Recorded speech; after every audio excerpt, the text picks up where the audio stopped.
Pacific. This underwater volcano eruption put several countries on high alert for tsunamis. Australia and New Zealand are still working to get emergency relief to Tonga as tsunami waves devastated parts of the country. There's very limited information coming from Tonga, and this is due to the eruption cutting off the internet to the island.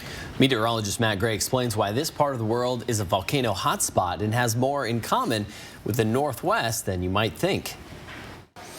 Just like we are here in the western United States, Tonga is part of the Pacific Ring of Fire. It's a zone full of earthquake and volcano activity. It stretches from New Zealand all the way up to Japan, Russia, Alaska, around the west coast, and then all the way down to South America. But why?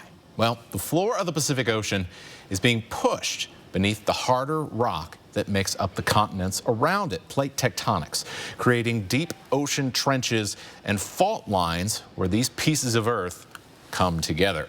Now, off of Tonga is what we call the Tonga Trench, and off of the Pacific Northwest is what we call the Cascadia Subduction Zone. As these pieces of the Earth's crust are pushed down into the Earth, deep into the Earth, they bring along some water for the ride. No surprise there, but as it heats up, it melts part of that rock above it. That melted rock, the magma, then rises, and eventually it has to come out, and it usually spews out of the Earth as a volcano. In the Northwest, there are many volcanoes that dominate the landscape because of this process. Volcanoes like Mount St. Helens, Mount Hood, and Mount Rainier.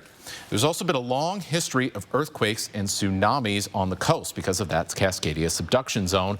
And while many in the Northwest may not be, or rather the Northwest region may not be the same level as the South Pacific is when it comes to geologic activity like this, this eruption is a good reminder of the hazards that exist closer to home.